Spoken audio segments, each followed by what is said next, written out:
Wamayedi kunim bifwe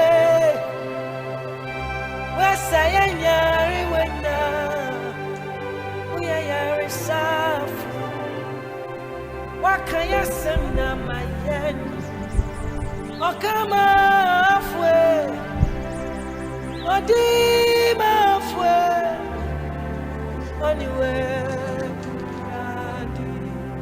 Achibiribo kate prashabada Esemnina wakama ya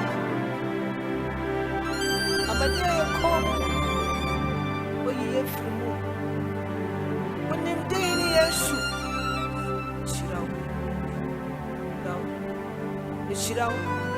Yeshirao Ibadoshi Wamayedi kunim difwe Wasaya yawe nina Yarisafu Wamayedi kunim difwe Wasaya yawe nina Yarisafu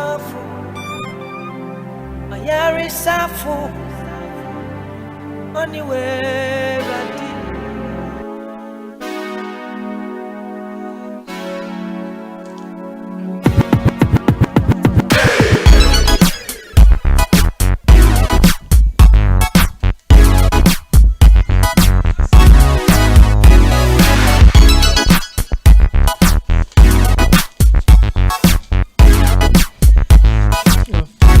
Hello people, good morning. So it's been a while. Last week I was not around. This week I'm here. It's a Wednesday. Welcome to my world. Welcome to Random Thoughts with Maxine. My name is Maxine Misode, and I promise you nothing but the best in everything that has to do with what's happening in my mind. Because see, there's a lot happening in my mind. There's a lot on my mind. There's a lot I want to speak out on. And so if you're ready, I am ready. Where are my people? Please let us know you are tuning. We are live on radio, we are live on YouTube, and then we are live on Facebook. So together, let's do this.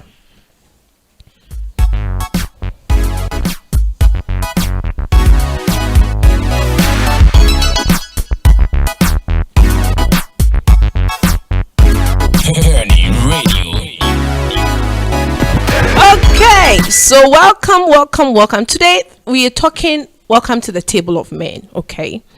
And I don't know why I settled on this topic. Like I was torn between this topic and some other topic I intended expressing my thoughts on, but I'm like, okay, let's do this. I have done an episode on weddings. And anybody who tune in on that, they knows that I have a sin for weddings. I mean, I have a sin for marriage, okay? I have a sin for when two people find each other and they come together and they commit to each other with the help of God, knowing that it is a covenant and they would want to uphold the sanctity of marriage, okay? And make it work and all that. But in recent time, you see, marriage has taken a different turn altogether. I mean, when I say has taken a different turn, is with regards to the event itself, what goes into the big day, the decor, the fun, the number of bridesmaids, groomsmen, the dancing competition, people bring their best dance to the table and all that. And I ask myself, the guys also get to be applauded, the husbands, the groom, because see, it's not easy. It's not easy to go for a list. It's not easy to settle in your mind that this is the woman I want to spend the rest of my life with. So most often than not, in as much as a woman gets all happy and is excited about the big day, the man also get credit, because see, whether you like it or not, at the end of the day, it's a man who is supposed to marry you, Abby. Yeah. So when the man decides that, oh, at least he's found the bone of his bone and the flesh of his flesh, and together let's do this, we say, okay, you are blessed to find a groom. But you see, there's something I don't quite get. There's a new twist. I don't know if it's already existing before we were born, or it is now that thanks to social media and everything that happens in our world, we tend to kind of like project the things that happens backdoor when nobody had the gut to kind of like bring it to the fore. So this morning we are talking. We congratulate men for taking the bold step of deciding to settle. Good. We congratulate them for taking the responsibility of leaving to cleave with their wives. Good. We congratulate them on saying, oh, you have left the whole phase of being a bachelor to being a husband. Good.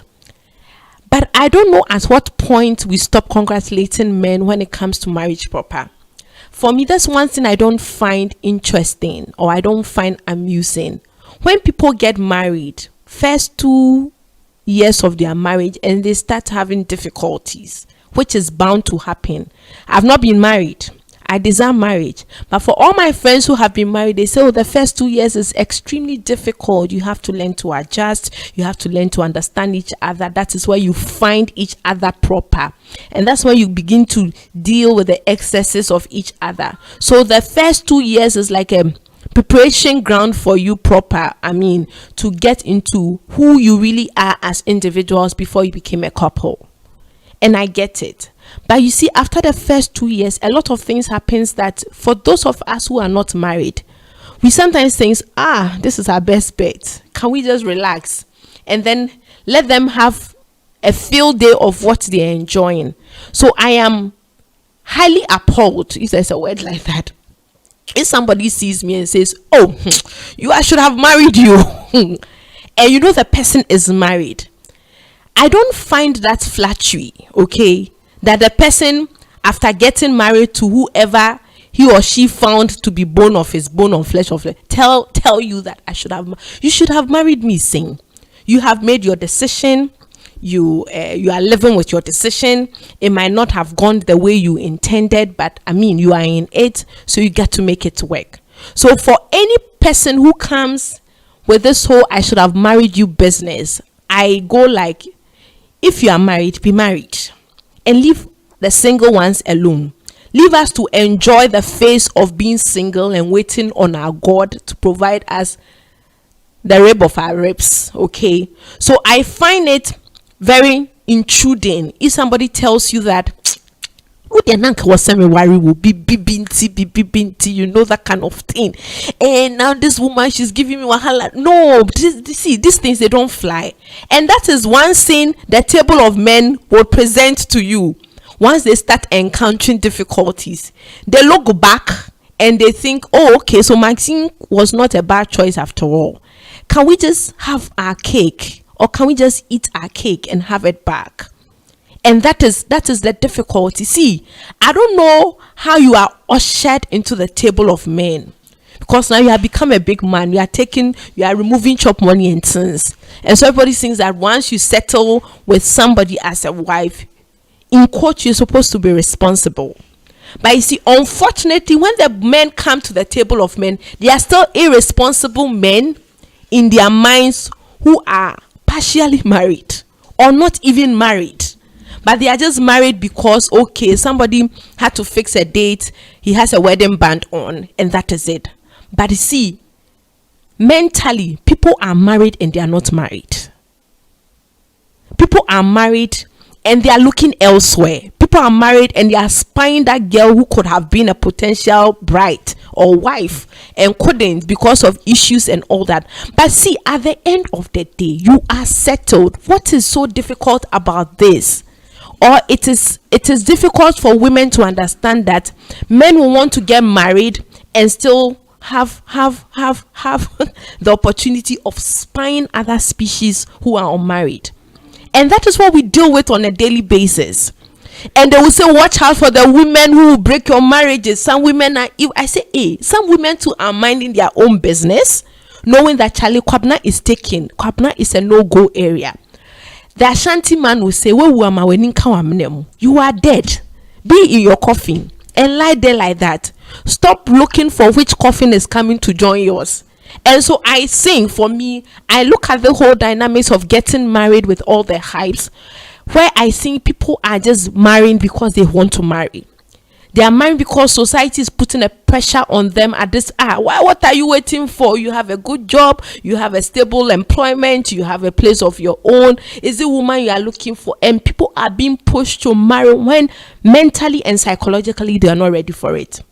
The question is, if you are listening and you are married, do men fully come to terms with the fact that they are married? For women, I can understand. There's something about us women.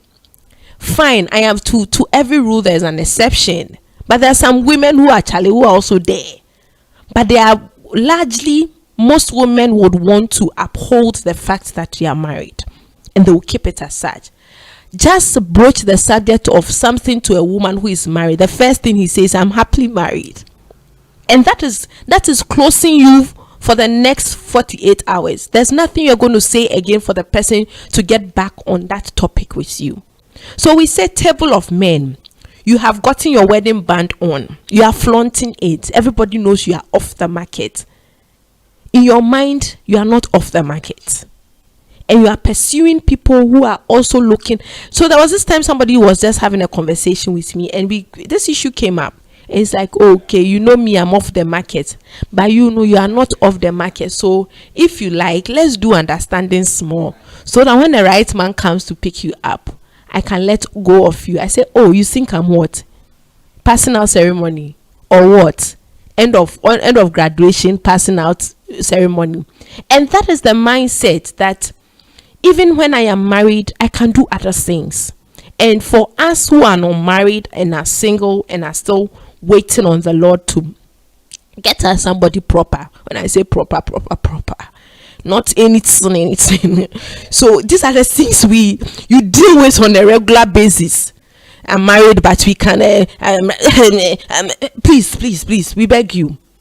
We have a lot of things to grapple with, so don't add this your wahala. Don't come and use your reggae to spoil our funk. At this point, woman is focused. Woman knows what they want. Woman wants something that is glorifying to the name of his God, and so woman has to act right. And that's the first thing. The second thing I think about is when people are married and they still want to have fun, and they say that cheating is normal. Okay, every man does it. How can you be eating jollof for the past 3 years? You ask for a man, you have to drink soup small and eat stew small and eat contomere small and eat, and so there's variety. See, when you knew that monogamy is not a choice for you, you knew it, that one man is to one woman was not a choice for you. Who pushed you into marrying? Monogamy is not a choice for you, but and you just want to get married, and you got married, but now you got married, and so people say that, okay, we cannot do polygamy and we want to do monogamy, but we can do monogamy and get other girls to spice up our monogamy. And so people are married now. You meet them, they like you, they tell you up front, I am married. They are not hiding it. They are not going to pretend they were never married. But at the end of the day, the person is offering you something that says that I am married, but can we get cool with each other? So I'm asking myself, when you are inducted into the table of men and you get all the fans and the applause, this one too comes with a table of men applause, right? Please let us know, because for some of us, we are thinking that now it has become a norm. You meet people who are that these are things people do not hide anymore. They do not hide the fact that they are married and they are having affairs. They do not hide the fact that they have side chicks. Side chicks are also not hiding the fact that they are also dating people's husbands.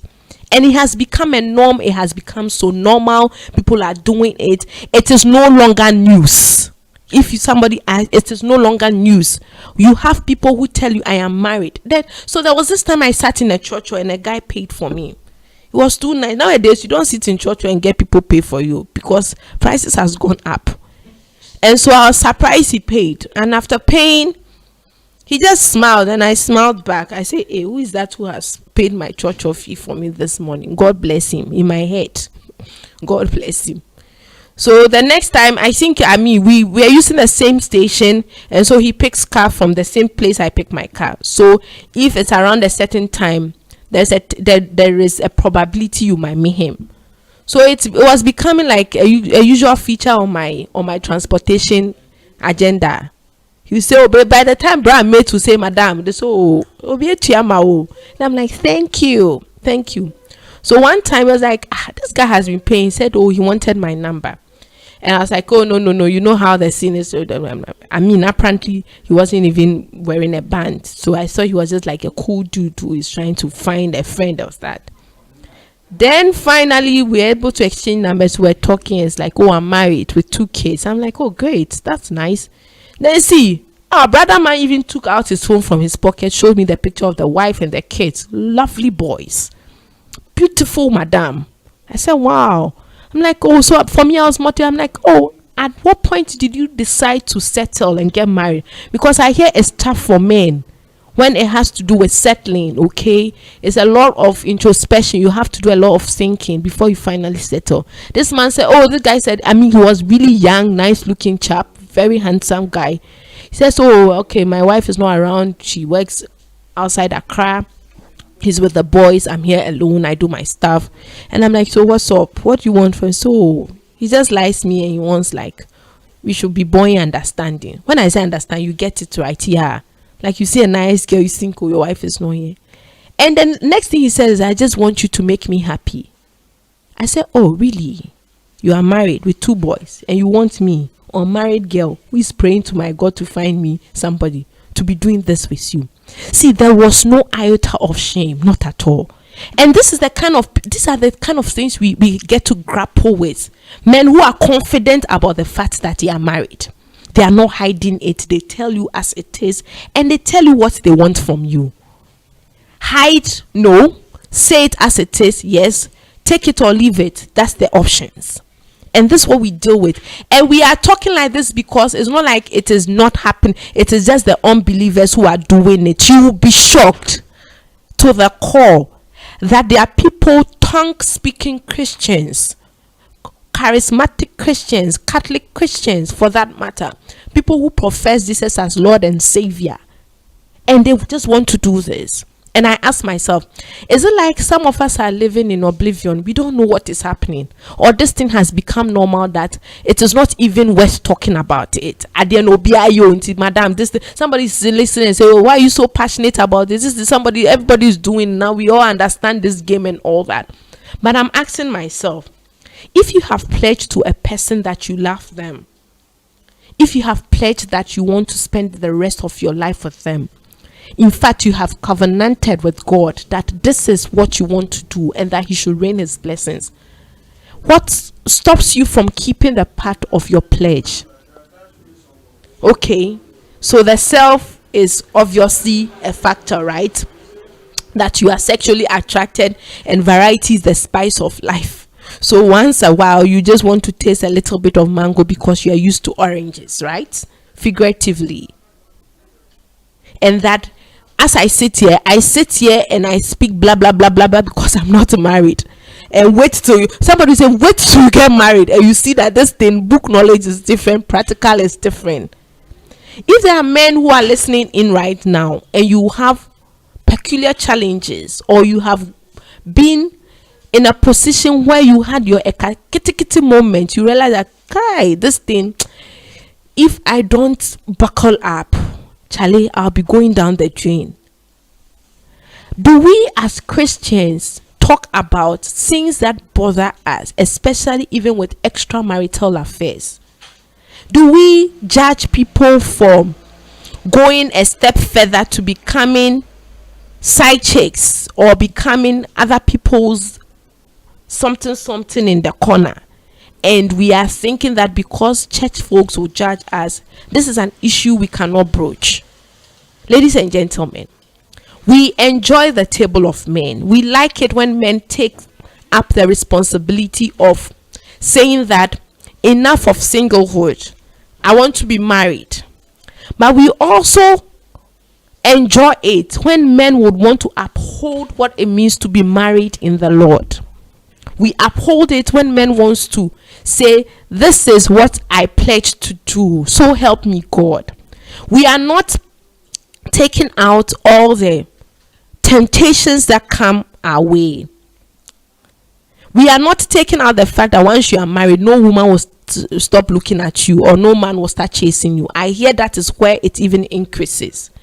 But are we able to talk about this subject devoid of judgments, devoid of pointing fingers, devoid of saying, can we understand this holistically? Can we understand the fact that marriage gets difficult, it gets boring, it gets tiring, it gets some way, but this is what we have pledged to do. See, there's one thing saying that you got married, and there's another thing saying that you want to stay married and do the right thing in the institution called marriage. There's one thing saying that you are not prepared for marriage, but there's one thing also saying that even though you are not prepared, this is what you got yourself into, make it work. For me, I say this: people have been pressured to get married to wrong people, wrong choices of grooms and brides, and now they think that the best way to live with the regret of their decision is to play around. But whatever your excuses, I don't get it. I cannot get it, because I sit here and I talk from a perspective that's unmarried. So I cannot fully appreciate what goes into the lives of those who are married. But I fully appreciate the fact that everything we do stems out from the decisions we make. So I don't know what you have decided to join the table of men and get the whole idea of I'm married overrated, which is I'm married. It's overrated. Which is, but when it comes to those who are living the tenets of what it means to be married in the Lord, I'm asking myself, are we as Christians, are we as believers, are we as people of God doing things? Sometimes people say things that, oh, the Christians are even the worst ones. They hide under the tongues, they hide under the Bible, they hide under concordance, they hide under quiet time, and they do things. And so if those who do not profess Christ as Lord and Savior are doing that, oh, those ones that they can be excused. And that's my problem this morning. That even in church, see, excuse my French, church, the church that you sit on the same pew with that man and the wife, the man knows that, it's not the man knows. Everybody in that church know that this is Mr. and Mrs. So and so. Then Mr. So and so slides a message in your messenger and tells you that I like you, I want to have an affair with you. And this is how despicable it is.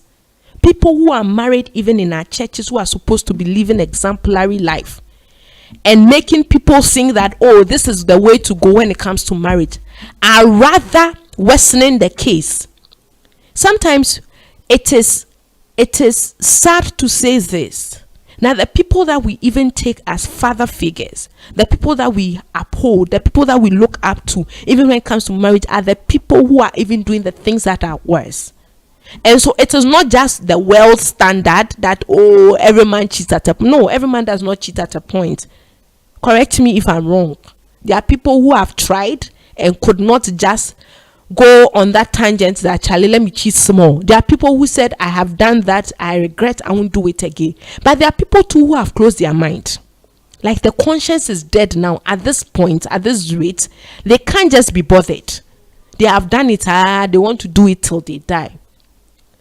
I honestly think that people should be left alone to decide when they want to get married.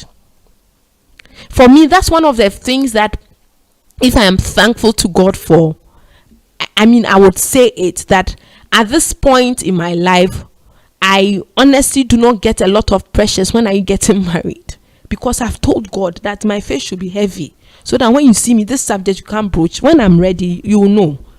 You know that kind of thing, right? But you see, there are people too who could not stand the pressure. They could not. They just could not. And so you succumb to the pressure. Somebody comes around, you are not really feeling the person, but you see the boys in the prayer group are giving you a holla. and they say it's your turn, it's your turn, it's your turn, and you are getting all oh, this girl is okay. I mean, we all pray together. Oh, she's nice. She's let's see what we can do. Then you go and pick something. Then later on, your eyes is here, your eyes is other way, and you are scouting. So please, at this point, even as men, I don't know, sometimes we feel like it's the women who are pressured. See, once the woman is pressured, he will come and give you pressure. Once the woman is pressured in the house, when are you getting married? Once Kofi, you are the boyfriend, he also come and give you pressure. But at this point, please don't allow anybody. See, don't you allow anybody. If you think you have spoken to them over the period, tell them that they should wait, we are waiting on the Lord, and they are still not getting it into their head. Please pray about it. Commit that particular person who is tormenting your life to get married.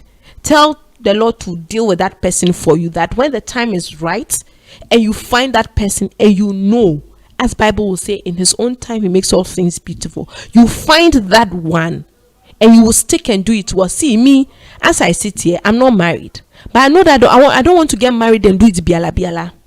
People are doing marriage biala. Oh, we are married. Oh, boys. Oh, and they will give you fans, and they will give you all the hype you need. After that, Charlie, it is the real deal. And most of the men are not ready for the real deal. They just want to be married in name. They are all interested in the band that shows that welcome to the table of men. That there's a level of respect that comes with the fact that you are married. But the work and the investment and the toil and the pain and the suffering are things that they do not want to deal with. Are men ready to get married? Women are perpetually preparing themselves for marriage. Since childhood, you are dreaming of that nice wedding gown, your colors, you are looking at that big day. So mentally, we have always been there, looking and waiting patiently for a knight in shining armor to appear and take us away. But I think at this point, it's sad, okay? It saddens my heart when people come and they are upfront about these things, especially to those of us who are not married. It saddens my heart when people just want to make excuses. And we put a lot of pressure on the women. As for a woman, you have to make your marriage work, true? As for a woman, you have to make sure that your man does not go elsewhere, true? You have to do true? You have to cook, true? Sexually feed him so that he doesn't get it elsewhere, true? You will do all these things. Then finally you hear that your husband has gone to town to just go and be with some small girl like that. And you are asking, where did I go wrong? And there are a lot of men who are causing a lot of women pain. See, sometimes the issues, we can't discuss them here. But your friend is in that marriage that is just breaking and tearing her apart. Just because there's one gentleman who did not prepare himself spiritually, mentally, psychologically for the thing called marriage, and thought it was just okay being welcome and being ushered to the table of men, and it ends there. For those of us who are not married, we know it's hard work. We don't know if our ropes are firm enough to carry what marriage comes with, but we are trusting God. But for those who have seen the reason and the need to get married, I don't know if you still would want to visit the fact that it's hard work. I will sit here and speak from a single perspective, which is okay. I'll sit here and speak from an experience or from a part that is not experienced with marriage, which is okay. But I also sit here and speak because we do not only make women suffer, or we do not only make men suffer, because there are some women who are terrible at marriage. Please, as for the team, if you say it left, then you say it right. There are women who are also giving a lot of wahala to the men. There are women who, the people in my neighborhood, they say, like they are stubborn women. You are like, what kind of woman is this? God, why did you give me this one now? There are women who you think like, they are so cool and docile, but take them to the house and they are something else. They are roaring like lions. And so it goes other way. But we are just thinking that, for us, we think, as for a man, variety is the spice of life.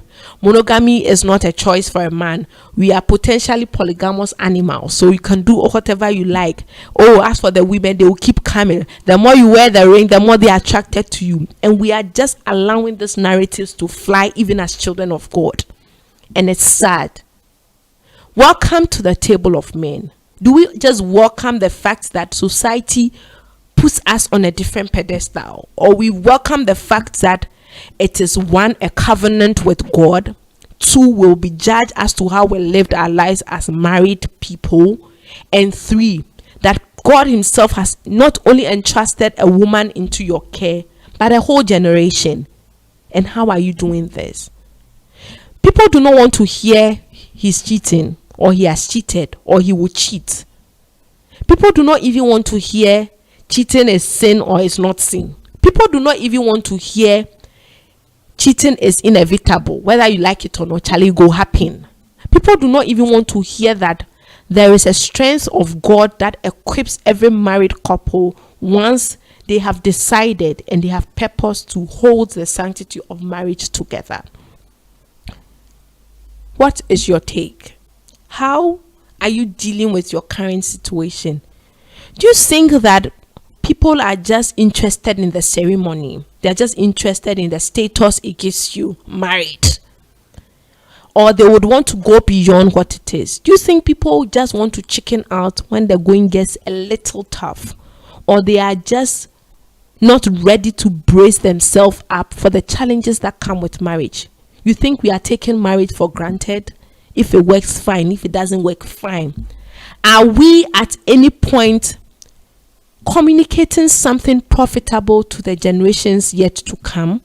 Will somebody look at your marriage or your decision to get married and say, for this reason, for what I see, I think marriage is a good thing and I would want to venture into it?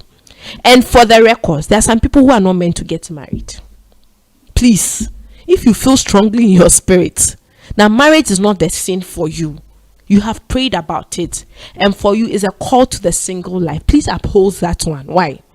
Don't let anybody come to force you to get married, because you see, once you are not settled in your mind whether you want to be married or unmarried, the kind of effort you put in, the kind of work you put in, the kind of sacrifices you make for this thing to hold is often minimal, because see, you don't even see the need. So I sit here and I say this: will society just allow people to be if they decide they don't want to get married? Will society, will our immediate family, will church community just respect people for their life as saying, see, the person should not come and saying that I have decided to consecrate myself to the life of being single. But sometimes you see the people, you know that this is the path they have taken, but we just do not want to support, and would rather want to be mounting pressure and saying that you are growing. The person is 45, 50. The person says you won't get married, and you are still calling family meeting. You are still arranging girls in the village to come and parade for the person to make a choice. Meanwhile, the person has spoken to God about this. They know that single life is what they want. They want to work for God. Somebody says, what does it mean? Those of us, there are people, I say, there are people who want to take the working for God to a different dimension. And so can we just understand them? Can we not push people? Can we not just exert a lot of force on them to make decisions that they would regret? Because if you go into details and you are to probe reasons why people are married, especially with the men, you'll be shocked. Sometimes it's pressure from the women. We understand. Once you are getting 28, 29, they are thinking, when is he going to marry me? Why? Won't he pop the question and all that? Meanwhile, the man who is popping the question, even in his head, has not even popped the question of marriage to understand what it means to be married. Okay? So why are you forcing the guy? The guy says he wants to be trying and working and doing things for God and doing things low-key. He doesn't want a family. And unfortunately, when we force such people to get married, see, it has a way of translating in the way they become parents. There is no sense of direction. Even as parents, they would want to shirk their responsibilities. They do not understand why a child should wake up and take money from them just because society says at a point you should get married. And for those of us who are not married, we become like potential, what's the word? You know. And so there's a tag that once you are not married, you are sleeping around with other people's husband, and that is what is deterring you from getting, which is for me is a non-starter, like if you ask me. Because there are people who are not married and are not even dating anybody's husband and are just okay enjoying the fact that they are single and they have desires to getting married, but they're just waiting on the Lord to bring home the right person. So this morning we are talking. We like it when men pop the question. We like it when men would want to take the full responsibility with their chest by saying that, okay, at this point, I'm just living the whole scene of being a bachelor and I want to move to the status of being a husband. But see, it is not math. Oh. It is not math. It is not just your name changing from something to something. It is a lot of work. And please do not at any point, if you're a lady and listening to me, if somebody comes with this whole, I wanted to use some word, but it's not good for the morning, like, mind my French this morning. I wanted, hey, I should have married. See, this whole I should have married you business. Please don't be entertaining it. You are married, you are married. That should have. Why are we crying over spilled milk? Milk in a good form. The person you did not marry, the person has moved on. You too, you have found rib of your rib, bone of your bone. Can you just let us be? It's Random Thought with Maxine. I'll be right back.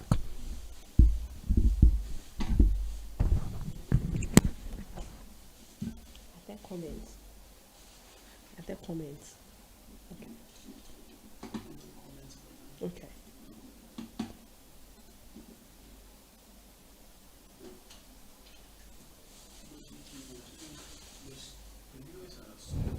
Yeah, what? Okay.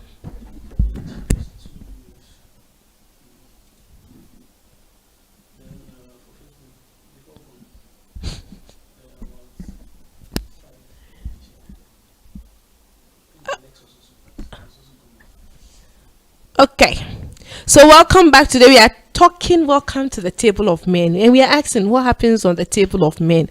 Is it just for the status? Is it just for knowing that you are off the market, or it comes with some challenges and some responsibilities?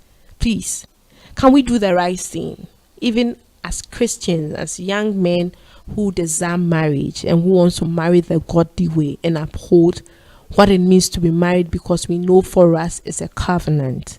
Can we just not do it anyhow? When you are ready, you are ready. If you are not, please don't push yourself to getting into it and regretting and be telling people what you should have married me and you should have not married me. Wahala. It is enough knowing that you are in the will of God and you know what He says concerning marriage when it comes to you as an individual. You want to find that thing out. You want your marriage to work. You want your marriage to be phenomenal. You want it to stand out. Or you just want to go with the flow. Okay, everybody's doing it. This thing, oh, Charlie, it happens. Once you are married, you should find another way of keeping the thing going. When your wife is not around, you should do other things. And all these things we ask ourselves. For us Christians, we know that after everything we do here, there'll be judgment. And so we are very, very cautious. I don't know if we have stopped being cautious, or we even know that we'll be judged according to our deed. And so anything we find to do, we should do it and do it. Thank you so much for your time. It's been awesome having you around on a Wednesday like this. For all those who tune in, say God bless you, big one. And for all those who keep coming and going, we are still here. Peny Radio. Please keep enjoying the rest of our programs. We give hope for the hopeless. And thank you so much. I'm out of here. Bye.